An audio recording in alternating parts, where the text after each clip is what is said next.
Please introduce yourself and tell us why you're attending EMEX this year.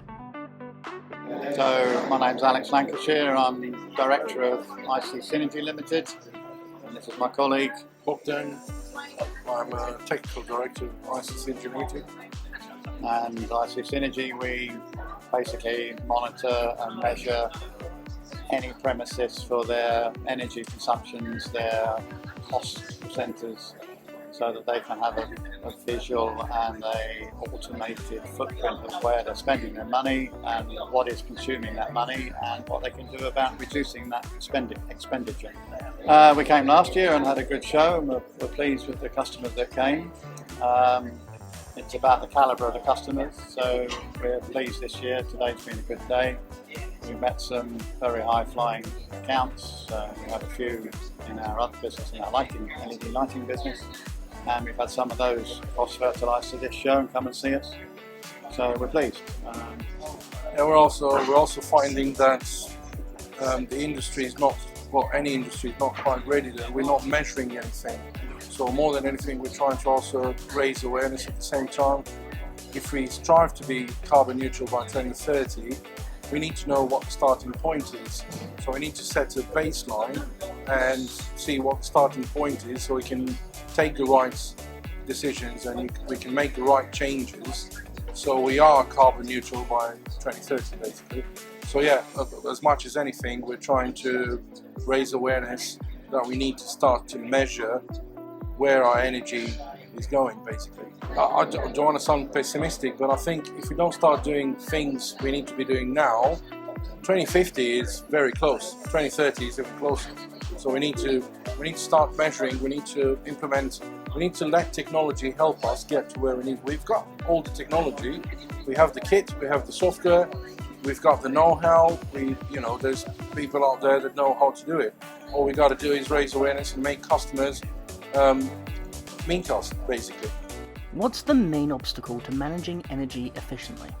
I think there's a fear of cost, so people don't realise that our system is very inexpensive. You can start with 10 measuring points that will cost you 35 quid, and you take that data, you now start to get a concept of what you're doing and what it's costing you and what your monthly bill is made of. Our system is a Norwegian system. It's been going 22 years now. It's a very robust and well-established system, but the issue is that in the UK we don't measure anything. The Norwegians come over and do a sales tour with us and they go, the English are mad, you don't measure, you just pay your bill. You don't know what your bill's made of, you just, £10,000 a month or worse, and okay, well it's the same as last month, so we pay it. You don't know whether it's the glass chiller, you don't know if it's the forklift trucks, the compressors, the conveyor belts, the oven, you've got no idea, you just pay the bill. Yeah, absolutely, because of the energy prices, it's a subject that everyone speaks about. But we find customers where they just pay the bill, like Alex is saying, without thinking of what the bill is made of.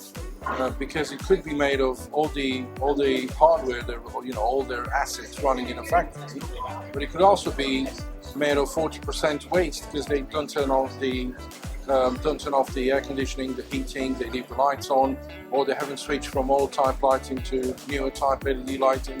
So there's it's a broad brush when we say we can help customers reduce their cost and their carbon footprint at the same time, because they're obviously closely connected. And we do a lot more than just metering and monitoring and measuring energy. We can help you identify weak spots, we can help you bring in new technologies, we can help you change to LED lighting, to heat source pumps, to photovoltaic panels. It's a very large portfolio. Until you recognise and understand what your energy footprint is, you can't then start to address it. And a classic was in COVID. So many retailers shut the doors, great, what they've been told to do, and all their air curtains are still running. So the BMS will kick in, all the air curtains will come on, there's nobody in the shop. But you've got all these heat curtains going past the front doors, and in some of the glass doors you could toast a piece of bread on them. And if you've got a system like ours, it alarms you and says, you're running stuff, turn it off. What does the built environment need to transition? I think at the moment we're in a spot where something needs to be done, and I think whether that's, let's say it's a centralized government list of people where you will register your interest into energy and managing and monitoring, and that's made public to all the suppliers basically like us, because one of the issues we've got, going back to one of your earlier questions, is we can't get in front of the right people to showcase our products, our services basically. So you come to a meeting you come to a show like EMEX, and it's fine, you get the right caliber of people, they're already interested, they're already dealing with energy every day, whatever their position is.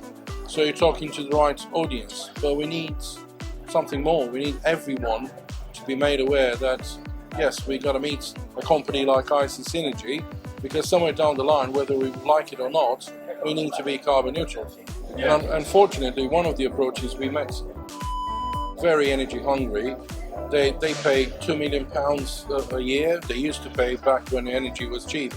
And the answer was, yeah, but you're one of the big companies that need to prove that you're doing something about your carbon footprint and you're trying to reduce your energy consumption. If you don't, you'll get fined by the government. That's all right, we'll pay 10 grand and move on. Because to re-technologize all the factories and everything, all the assets we've got, is going to cost a lot more. So we're more than happy to pay the fines and just leave it. Better legislation. Absolutely. And again, it applies to anything. LEDs, solar panels, even charging points. It's all connected. It's all part of the grand scheme of energy. And if you can't say for certain that we started this in November 2022 at this level, and we've done all we could, and in February we're at this level, there's no comparison. Maybe you've done too little, or maybe you haven't done anything. And sometimes you get a ridiculous situation where you put energy saving kit in and the customer's bill goes up. And when you analyse it, it's because their production's doubled. Because they're busy and they're producing more product and they're using more energy to do so. Well, if you can measure it, you then can actually do that maths. Finance directors love it because they can work out their costings much more accurately per shift, per product, per whatever.